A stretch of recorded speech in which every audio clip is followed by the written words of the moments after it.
Subscribe and share my channel Sudarsana. శ్రీమాత్రే నమః. శ్రీ గురుభ్యో నమః.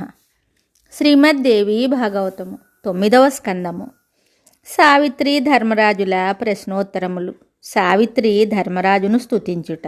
సావిత్రి అడుగుతోంది, ధర్మరాజా, ఏ కర్మ చేసినచో పుణ్యాత్ముడగు మానవుడు స్వర్గమును లేక ఇతర లోకములను పొందును? ఈ విషయమును నాకు దయతో తెలపండి. ధర్మరాజు చెప్తున్నాడు, పతివ్రత, బ్రాహ్మణునకు అన్నమును దానము చేయు పురుషుడు శివలోకమునకు వెళ్ళును. దానము చేసిన అన్నమునందు ఎన్ని బియ్యపు గింజలు ఉండునో అన్ని సంవత్సరముల వరకు అతడు అక్కడ నివసించును. అన్నదానమును మించిన ఇతర దానం ఏదీనూ లేదు, ఇంక ఉండదు కూడా. దీని యందు పాత్రతను పరీక్షించే అవసరం ఉండదు, సమయమును చూచే అవసరమూ లేదు.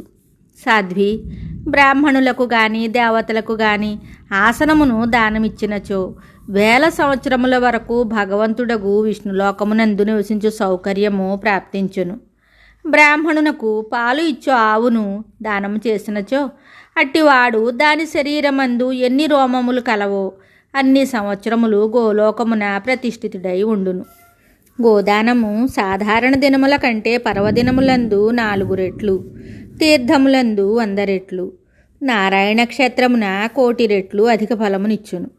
భారతదేశమునందు నివసించు మానవుడు భక్తితో బ్రాహ్మణునకు గోదానం చేసినచో 1000 సంవత్సరముల వరకు చంద్రలోకమున ఉండుటకు అధికారి అగును.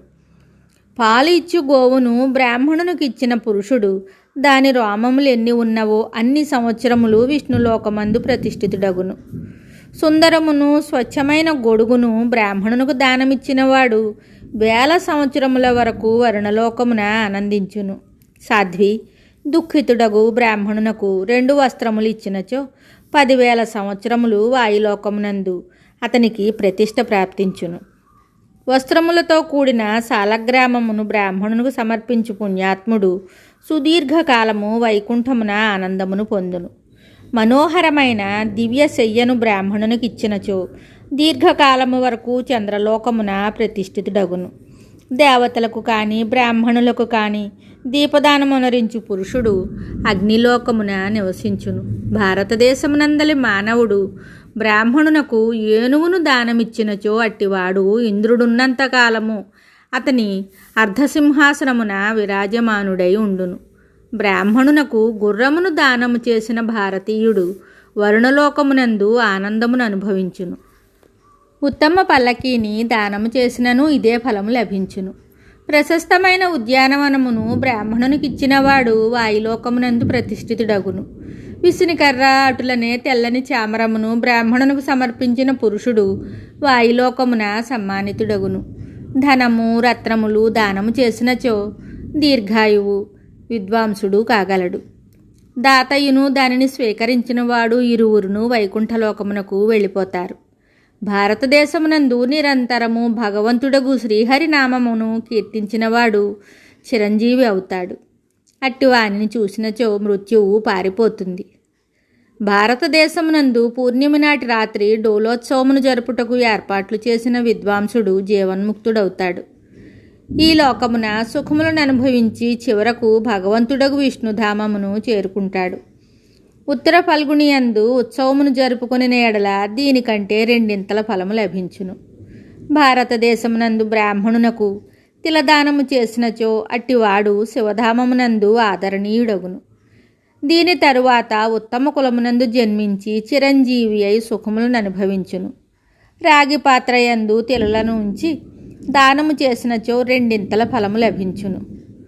యోగ్యురాలైన సదాచార సంపన్నయైన కన్యను ఆభూషణములతో అలంకరించి వస్త్రములనిచ్చి బ్రాహ్మణునకు భార్యగా అర్పించినవాడు సుదీర్ఘకాలము చంద్రలోకమున ప్రతిష్ఠితుడగును. తరువాత నిశ్చితముగా గంధర్వలోకమునకు వెళ్ళిపోవును. దాని తరువాత 1000 కొలది జన్మలందు అతనికి సాధ్వి, సౌభాగ్యవతి, సుకుమారి, ప్రియభాషిణి, సౌందర్యవతియగు స్త్రీ ప్రాప్తించును. బ్రాహ్మణునకు బాగుగా పండిన పండ్లను సమర్పించినవాడు ఇంద్రలోకమున సమ్మానితుడగును. తరువాత ఉత్తమ యోనియందు జన్మించి యోగ్యుడైన పుత్రుని పొందును.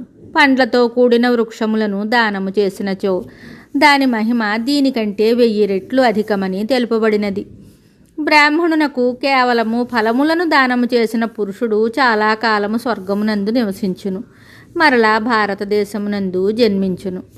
మిగతా కథ తరువాయి భాగంలో తెలుసుకుందాము. శుభం. Subscribe and share my channel Sudarsana.